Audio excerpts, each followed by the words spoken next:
Everyone, good morning. আশা করছি সকলে খুব ভালো রয়েছো আর আমরাও বেশ ভালো রয়েছি। আজকের বৃহস্পতিবার সকাল থেকে ভিডিওটা শুরু করলাম, যদিও এখন খুব একটা আর্লি মর্নিং নয়, এখন মোটামুটি 10:30 থেকে 11টা মতো বাজে আর কি। তো এখন থেকে আজকের সকাল শুরু হলো। এরই মধ্যে আমার কিন্তু স্নান টান সমস্তই সারা হয়ে গেছে। আর ওদিকে ও অফিস চলে গেছে। আজকে সৃজন বাবুর অফ ডে, মানে আজকে কোনো এক্সাম নেই, কালকে রয়েছে লাস্ট দুটো এক্সাম আর কি। এটা যেহেতু ওদের ফার্স্ট ডিউটি, তাই 3 দিনের মধ্যেই দুটো দুটো করে আর কি পরীক্ষা শেষ হয়ে গেল। তো এইদিকে বিছানাটাও আমি ঝেড়ে ঝুড়ে নিয়েছি আর সৃজনকে ওই ঘরে পড়তে বসিয়েছি। সব সময় দেখবে একটা ঘরের মধ্যে পড়াশোনা করতে ওদেরও ভালো লাগবে না, আর আমাদেরও যেন কেমন একটা একঘেয়েমি লাগে। তো তার জন্যই ভাবলাম যে না, ওকে ওই ঘরেই পড়তে বসাই। আজকে জানালা টানালা কিচ্ছু খুলিনি। সকাল থেকে ওয়েদার প্রচণ্ড খারাপ, মানে একটা ঝোড়ো হাওয়া দিচ্ছে। আর আমার এই পরীক্ষার সময়টাতে মনে হয় যে যেন ওর শরীরটা ঠিক থাকে, মানে ওই হাওয়া বাতাস কানে লাগবে, ঠান্ডা লাগবে, কাশি হাঁচি এগুলো হবে। এগুলো পরীক্ষার পরে ঠিক আছে, কিন্তু পরীক্ষার সময় যদি হয়ে যায়, মানে তার থেকে সমস্যার মনে হয় আর মায়েদের কাছে কিছুই হবে না। তার সাথে তো বাচ্চার কাছে অবশ্যই, কারণ শরীর মন দুটোই পরীক্ষার সময় একদম ঠিক রাখা উচিত। তো যাই হোক, এদিকে রান্না বান্না করব। আর মনে মনে ভেবেছিলাম আজকে যেহেতু বৃহস্পতিবার, মাছ ডিম কিছু তো করব না, তাই একটা পনির রান্না করিয়েছিলাম। তো পনির দিয়ে একটা রেসিপি ভেবেছিলাম রাত্রের জন্য, ওটা করে রাখবো। আর সকালের দিকে একটু বানাবো সবজি আর কি। তো চলো কি করছি কি না সবটাই তোমাদের সাথে শেয়ার করব। তবে আজকে আমার শরীরটা একদমই ভালো না, তাই আমার মুখ দেখেই বুঝতে পারছো আমার মুখে একদম হাসি নেই, মানে শরীরটা প্রচণ্ডই খারাপ ছিল বলতে পারো। এক একবার করে রান্নাঘরে কাজ করছি আর এক একবার করে শুয়ে পড়ছি। আসলে কি বলো না, শরীরের কাছে সব কিছুটাই হার মেনে যায়, তাই না? রোগের কাছে যেন কোনো কিছুই আর মাথা উঁচু করে থাকতে পারে না। তো সেরকমই অবস্থা, আমার মনের জোরে কাজগুলো করছি, কারণ আমি যদি রান্না না বসাই তাহলে আমার ওই ছোট্ট বাচ্চাটি আমার মুখের দিকে চেয়ে বসে থাকবে। আর ও বাড়িতে থাকলে যদি আমি শুয়ে থাকি তাহলে সব থেকে খারাপটা ওরই লাগে, আর বারে বারে জিজ্ঞাসা করবে।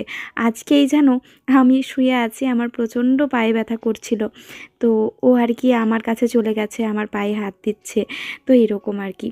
আসলে বাচ্চারা সবসময় বড়দের কাছে দেখেই শেখে।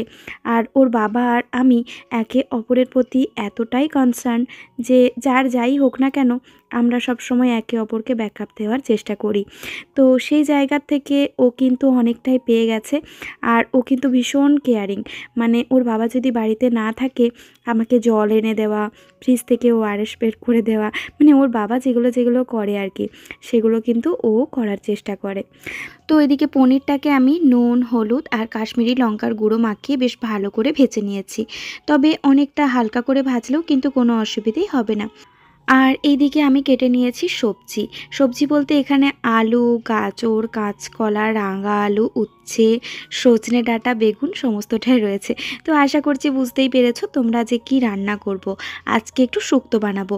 ওর বাবা না শুক্তো খেতে খুব পছন্দ করে, আর সকাল দিকে না ও জলখাবার খেয়ে গেছে আর কি, মানে ভাত খেয়ে যেতে পারেনি। যেহেতু আমার শরীরটা খারাপ ছিল তাই সকালে তাড়াহুড়ো করে আর রান্নার কাজটা রাখিনি। তো ও বলল যে দুপুর দিকে এসে আর কি খাওয়া দাওয়া করবে, তাহলে একটু মন মতো করে শুক্তোটা আর কি বানাবো। তো এইদিকে না আমি মৌরি আর কালো জিরে আর রাঁধুনি একসাথে এখন গুঁড়ো করে নিচ্ছি। তবে এটাকে একটুখানি হালকা আর কি ফ্রাই করে গুঁড়ো করলেও বেশ ভালো হয়, মানে যেটা ড্রাই রোস্ট আর কি। তো আমি সেটা না করে একটু তাড়ার মধ্যে ছিলাম, ওইদিকে ওভেনগুলো সমস্তটাই আর কি ব্যস্তর মধ্যেই রয়েছে, তো তাই আগে এটাকে গুঁড়ো করে নিচ্ছি। আর এইদিকে না ব্রকলিগুলোও ভাজা হয়ে গেছে। ব্রকলি দিয়ে পনির জাস্ট একবার রান্না করবে, ফুলকপি পনিরের থেকেও অসাধারণ খেতে লাগে। আমার তো এখন কেন জানি না ফুলকপি খেতে একদম ইচ্ছে করে না, এই ব্রকলিটাকেই যেন খুব ভালো লাগে আর কি। আর এই ব্রকলিটা না বাচ্চাদের ব্রেন ডেভেলপমেন্টের জন্য ভীষণ ভালো একটা সবজি। তো এটা কিন্তু সপ্তাহে অন্তত আর কি একদিন রাখতেই পারো বাচ্চার খাবারে।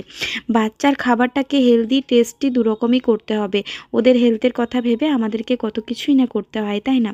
তো এইদিকে দেখো আমি মশলাটা গুঁড়ো করে নিয়েছি, আর বেশ কিছুটা রসুনও আমি থেতো করে নিয়েছি। তো এইদিকে আমি ব্রকলিটাকে তুলে নিয়ে তার মধ্যে আর কি একটুখানি তেল দিয়েছিলাম, তো সেখানে পেঁয়াজ দিয়েছি, থেতো করা রসুনটা দিয়ে অল্প সামান্য লবণ দিয়েছিলাম। এখন আর কি টমেটো দিয়ে দিলাম, আবারও একটুখানি লবণ দিয়ে দিলাম। ব্যাস এটাকে এখন ঢেকে একটুখানি জাস্ট মজতে দেবো, মানে টমেটোটা গলা অবধি ওয়েট করব। আর এদিকে না আমি শুক্তোর জন্য একটা বাটা মশলা রেডি করে নেব। এখানে নিয়ে নিয়েছি 1 চামচ পরিমাণে কালো সর্ষে, 1 চামচ পরিমাণে সাদা সর্ষে আর 1 চামচ পরিমাণের পোস্ত, সাথে নিয়েছি একটা গোটা লঙ্কা। এই শিলনোড়াটা এত ভালো হয়েছে আমার, মানে আমার আর মনে হচ্ছে না যে মিক্সিটার কাছে যায়। সত্যি কথা বলতে মিক্সিতে বাটা মশলার থেকে এই শিলনোড়ায় বাটা মশলার রান্না খেয়ে মানে মুখটা যেন অন্য রকমেরই একটা স্বাদ লাগলো আর কি। তো এরপরের থেকে তো এই কম কম মশলা আমি আর মিক্সি ইউজ করছি না, কারণ অনেক সময় কি হয় জানো তো, বেশি করেই সর্ষে বাটতে হয়, ধরো মিক্সিতে তো অল্প একটু জিনিস আর কি বাটা যায় না, তো সেই ক্ষেত্রে কিন্তু আমার ফ্রিজে রয়ে যায়। আর দেখবে পরপর 2-4 দিন আর সর্ষে দিয়ে রান্না এরকম আর কি খেতে ইচ্ছে করে না, বা শরীরের দিকে দেখতে গেলেও কিন্তু সর্ষেটা অতটা খাওয়াটা উচিত না। তো সেই ক্ষেত্রে এরকম একটা ছোট শিলনোড়া ঘরের এক কোণে রয়ে যাবে। আমি তো ভাবছিলাম এই ছোট রান্নাঘর তো কোথায় রাখবো কোথায় না, কি সুন্দরভাবে একটা জায়গায় রয়ে গেছে। কয়েকদিন তো এই স্ল্যাবটার ওপরেই আর কি রাখছিলাম, তারপরে দেখছি রয়ে গেছে সুন্দরভাবেই। তো যাই হোক, একটুখানি অর্গানাইজটা ঠিক করে করলেই কিন্তু ছোটোখাটো জিনিসগুলো আমরা ব্যবহারও করতে পারি। তো ওইদিকে রান্নাও চলছে, এদিকে মশলাও বাড়ছি, একই সাথে দুদিকে চলছে। আসলে মাইন্ডের মধ্যে চলছে ছেলেকে টাইমে খেতে দিতে পারবো, তো এটাই আর কি। আমি বিছানা ঝেড়ে বেশ কিছুক্ষণ শুয়েছিলাম, ছেলেকে পড়াচ্ছিলাম, তারপর রান্নাঘরে এসেছি, তো অনেকটা সময় আর কি পেরিয়ে গেছে। তো যাই হোক, এইদিকে আর কি গুঁড়ো মশলাগুলো অ্যাড করে দিলাম। আমি এখানে জিরের গুঁড়ো, ধনের গুঁড়ো, হলুদের গুঁড়ো আর কাশ্মীরি লঙ্কার গুঁড়ো দিয়েছি। আর তারপর এই মশলাটাকে একটুখানি জল দিয়ে নাড়াচাড়া করার পর দিয়ে দিয়েছি বেশ কিছুটা পরিমাণে টক দই।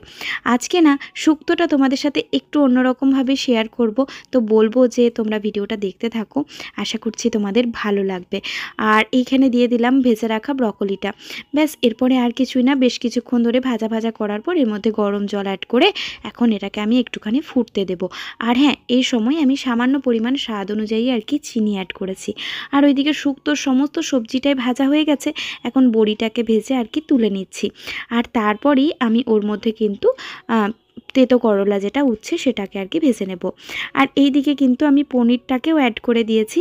তো এই আর কি দুই দিকে হাত মাথা দুটোই চলতে থাকছে। দুদিকে রান্না বসালে দেখবে মাথাটা অনেক সময় কাজ করে না, তারপরে শরীরটা ঠিক নেই, তো তার জন্যই মনে হচ্ছে কতক্ষণে আর কি কমপ্লিট করতে পারি। এখন মনে হচ্ছে কেন যে এই সমস্ত রান্নাগুলো করতে গেলাম রে বাবা, এখন যদি এই সমস্ত রান্নাবান্না না করে একদম সিদ্ধ ভাত করতাম তাহলেই বোধহয় ভালো হতো।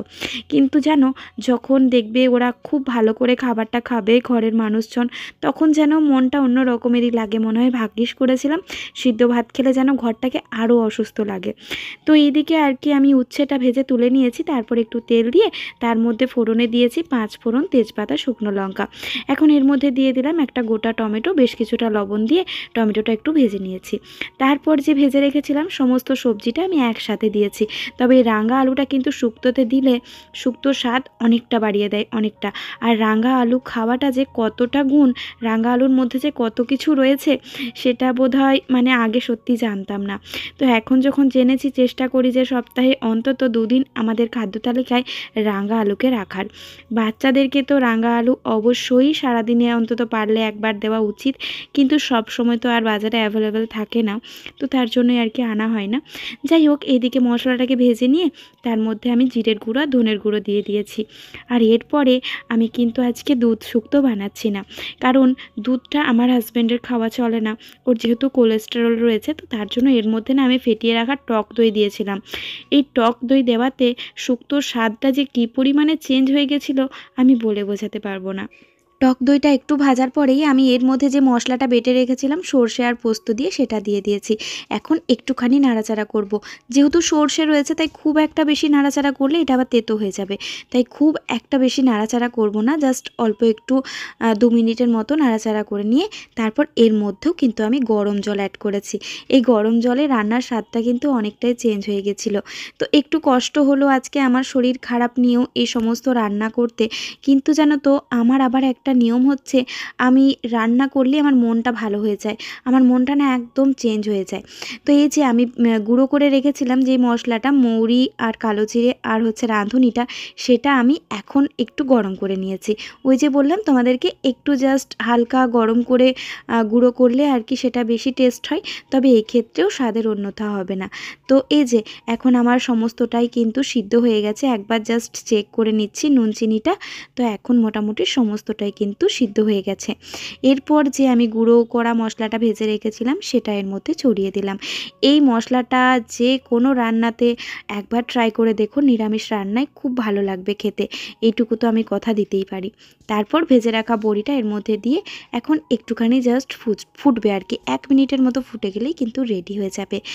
তো ওইদিকে আর কি ছেলেকে একটু দিয়ে চলে আসি, ও তো খেতে বসে পড়েছে। এখন ঘড়িতে প্রায় 2:30 পেরিয়ে গেছে, জানো তো, অনেকটাই দেরি হয়ে গেছে। কিন্তু কি ভালো করে কি আনন্দ করে সৃজন খেলো। এদিকে সৃজনের বাবাকেও দিয়ে দিয়েছি, আর ও বলল যে আমাকে যেরকম আর কি ভোজ বাড়িতে শুক্তো দেয় ভাতের মধ্যে, সেই রকমভাবেই শুক্তোটা দাও। তাই ওকে ওইভাবেই আর কি দিলাম, একদম প্রথম পাতে শুক্তো। আর ব্রকলি আর পনির দিয়ে যে তরকারিটা করেছিলাম ওটাও কিন্তু সকালেই আমাদের খাওয়া হয়ে গেছিলো। তো তারপরে এখন রাত্রেবেলা আর ওইদিকে আর কি ডালিয়া বসিয়ে দিয়েছি রাত্রের খাবারে। আর জানো তো, রানীগঞ্জ থেকে যখন আমি আসি আর কি, তখন আমি কিন্তু ট্রলিটা আনিনি। তো বিয়ে বাড়ি ছিল, আরও অনেক কিছু অকেশন ছিল, 7 দিন মতো ওখানে ছিলাম। তো সেই ক্ষেত্রে কিন্তু ওখানে আর কি ট্রলিটা আমি রেখে এসেছিলাম। মা সমস্তটাকে কেচে ভাঁজ করে এইভাবে করে দিয়ে পাঠিয়েছে। তো সবার আর কি পার্ট বাই পার্ট একদম আলাদা আলাদা করে। আর আমাকে কিছু এক্সট্রা করে গোছাতে হবে না, শুধু জাস্ট জামাগুলো একটুখানি আয়রন বোলাতে হবে, ব্যাস, তাহলেই হয়ে যাবে।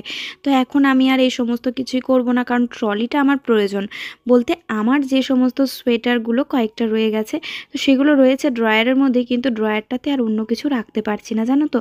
আর গ্রীষ্মকালে দেখবে একটু ঘর দোর ফাঁকা ফাঁকা থাকলে হাওয়া বাতাসটাও খেলে, তো বেশ ভালোই লাগে।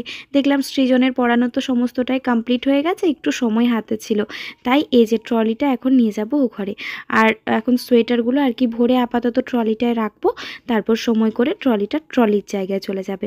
তবে খুব শিগগিরই ঘুরতে যাব, তো তখন আবার ট্রলিটা হয়তো কাজে লাগতে পারে, তো দেখা যাবে, তখন আবার না হয় সেই ব্যবস্থা অন্য কোথাও করা যাবে। তো এই আর কি। আর এই যে ছেলের আলমারিতে ছেলের যাবতীয় যা জামা কাপড় সমস্তটাই রাখলাম। আর তোমাদেরকে আগে বলেইছিলাম যে ছেলের এত জামা কাপড় রয়েছে যে ওর জায়গাটা কিন্তু একদম ভর্তি হয়ে যাবে। তবুও মায়ের মন তো, চৈত্র সেল পড়েছে বাজারে, এখন মনে হচ্ছে কবে যাই আর ছেলের জন্য একটা জামা প্যান্ট নিয়ে আসি। আসলে মায়ের মন বলেই এরকম হয়, আমি যখন ছোট ছিলাম আমার মাও এরকমটাই করতো। তাহলে বন্ধুরা, আজকের মতো ভিডিওটি আমি এখানেই শেষ করছি। তোমাদের ভিডিওটা কেমন লাগলো অবশ্যই কমেন্টে জানিও। যদি ভিডিওটা ভালো লেগে থাকে একটা লাইক করো, তোমাদের একটা লাইক একটা কমেন্ট আমাকে পরবর্তী ভিডিওর জন্য অনেকটা মোটিভেট করে। তো বন্ধুরা, আজকের মতো এখানেই, tata, bye bye, good night. দেখা হচ্ছে আবারও কালকে নতুন একটি ভিডিওর সাথে। ততক্ষণের জন্য সকলে খুব ভালো থেকো, সুস্থ থেকো, সাবধানে থেকো। আর পারলে আমার ভিডিওটি একটু শেয়ার করে দিও তোমাদের কাছের মানুষজনদের সাথে। আর যারা এখনও পর্যন্ত চ্যানেলটাকে সাবস্ক্রাইব করোনি তারা অবশ্যই চ্যানেলটাকে সাবস্ক্রাইব করে অল টাইম নোটিফিকেশান অন করে রেখো, যেন আমি ভিডিও দেওয়ার সাথে সাথে তোমাদের কাছে নোটিফিকেশান পৌঁছে যায়। তাহলে চলো বন্ধুরা, আজকের মতো এখানেই, টাটা, গুড নাইট। দেখা হচ্ছে আবারও পরবর্তী ভিডিওতে।